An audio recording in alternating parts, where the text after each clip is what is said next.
I come from a long line of Cajun storytellers. Any of you who've spent time in South Louisiana know that is something else.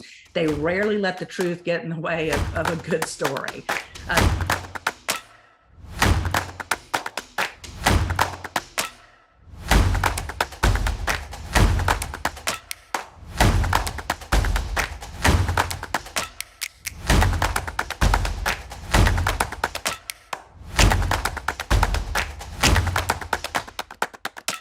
But the first thing I want to do is share a quick video with you. The video has no sound, so you don't need to worry that your speakers aren't working. It's just video, no audio. And I want you to watch very carefully, because at the end of the video, I'm going to ask you a question about what you witnessed. All right, everybody ready? Yes. All right, here it goes.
All right, so that's it. So here's the question that I have regarding what you just witnessed.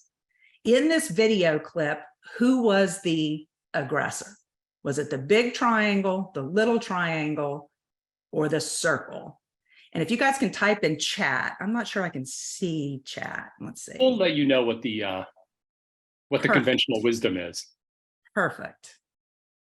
So who did you guys see as the aggressor? A, big triangle, B, the little triangle, or C, the circle? So far, the trend is A, with a little bit of opinion that it could have been B. But it seems like the big triangle is the aggressor. Big triangle is the consensus. Well, this was an experiment that was actually run in the 1940s by a couple of experimental psychologists. They shared the video with their undergrad students and they asked them to write down what happened. And then they looked at the results. And so they got a lot of different descriptions. The majority of the subjects described the interaction as being between people. They included descriptions of their emotions, their agendas, the conflict, the plot, the resolution. A lot of people, like you guys, said the big triangle was the aggressive bully. Some people described it as a love story between the little triangle and the circle. Some saw it as an escape of the circle. But some of us saw it very differently. There were a few of them that saw it as a home invasion, where the little triangle distracted the big one while the circle robbed his home. But the thing that's interesting is the vast majority of people saw a story. Out of all the people they showed this to, there was only one that described it in strictly geometric terms, right? Geometric shapes moving around in 2 dimensions, which is technically what I just showed you, right? So the test subjects and you guys didn't actually see a story, they created one. More accurately, their brains concocted a story complete with characters and motivations and plot. And they did that because that's what brains do. That's what they are wired to do. That's how our brains are able to cope with and make sense of the massive amount of data that comes into them on a regular basis. What I want to talk about is to know your goal. What change is it that you want to inspire by telling the story you're about to tell? And these 5 questions can help to define your goal. So the first question is, who's your audience? Who is it that you're going to be talking to? The second thing is, what do they already know? What results do you want your story to have? What do you need to communicate in order to achieve those results? What's your audience's current mindset? And how do you want to change that mindset? In the book, Ms. Norris gives a great example of telling the same story, but to 4 different audiences and changing it slightly based on the audience you're telling it to. So the story she mentions as an example is getting a flat tire in the middle of the night on your way home one night, side of the highway. So if you're telling this story to your boss, your goal might be to show how well you handle obstacles and how you overcome them. So you're going to tell the story a certain way to do that. If you're just hanging out with your friends and you want to amuse your friends, tell them this funny story about the catastrophe that happened the other night on your way home, a little self-deprecating humor, you're going to tell the story very differently because your goal in that case is just to amuse. Maybe if you're on a date, your goal might be to show that you're very capable and that you can take care of yourself. If you're telling a child, if that's your audience, your goal might be to show how important it is to always be prepared. So again, the same story can serve all 4 of these audiences. You're just going to tell the story slightly different depending on who you're talking to. So when we're talking about improvement efforts, I think there are at least 3 audiences that you should consider. The first is management. Whatever it is that you're trying to do, likely you have to get management on board to provide some sort of funding or moral support at least. And they may have a current mindset about cost cutting, right? We're being pressured to reduce how much we spend. And so they're looking for things to cut out, things to not do in order to reduce what they're spending.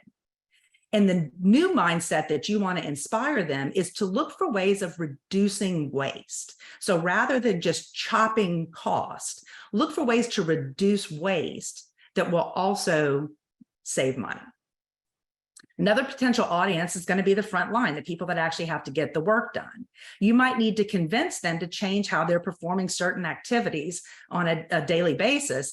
And what I found is their current mindset is often that they feel like bystanders, that other people are making decisions, that they really don't have much of a say in what's going on. They're just a tiny part of a much bigger system. And so you might have to convince them that they are significant contributors to the overall performance of your organization and that what they do really matters and it is incredibly important.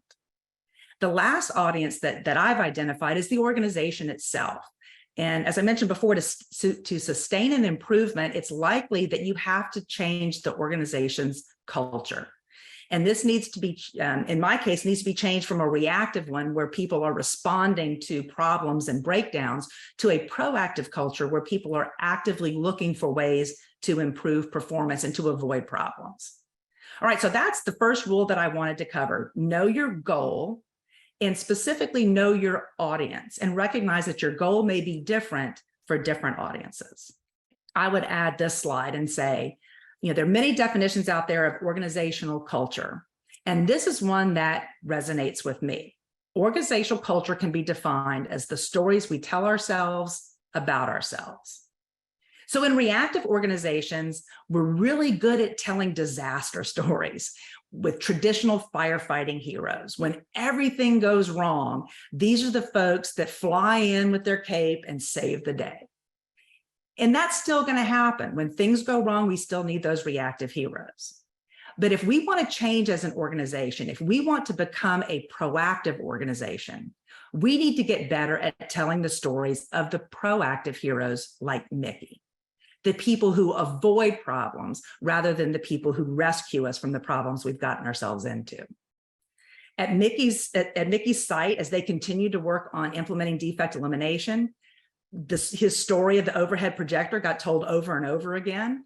It eventually helped to define the organizational culture that actively supported proactive defect elimination and efforts from everybody at the site, not just from a select group. And so, when a skeptic would grumble and say something like, they say they want us to make these improvements, but as soon as it costs them a nickel, they're going to find some way to kill it. Invariably, somebody would counter with Mickey's story. And they would say, I used to think that too, but this is what happened with Mickey, and they supported him. They value these improvements. And if we're willing to do the work, they're willing to support us. Imagine if I had skipped Mickey's story entirely and had just shared with you the basic facts. If I'd done that, it would have looked something like this. And if I were really doing this right, if I were doing it live, I would now stand in front of the projector so that half of the slide was on my face and you really couldn't read it, but you'll just have to use your imagination here, right? So what if I put this up and I said, I know you can't read this, but it's a list of 73 completed defect elimination projects, and they saved $1.8 million. The data clearly shows that defect elimination is a very effective approach to improving reliability. So I recommend that you all try this at your sites. If that had been the way that I shared this site's defect elimination success with you, would you remember it tomorrow? If you didn't know more about the story, would you care about it? Would you be inspired to take action? Would this spreadsheet and the graphs have the same impact on you as the story that I told about Mickey and his projector? If your answer to any of these questions is no, the next time you have new ideas for improvement, I hope that you're going to go beyond just sharing the facts with your organization, whether that's the organization as a whole, the management team, the frontline workforce, or anyone else who happens to be your audience. Pick a story to share with them that makes them care as much about the opportunity for improvement as you do, that makes them far more likely to say yes to whatever action it is that you need for them to take in order to achieve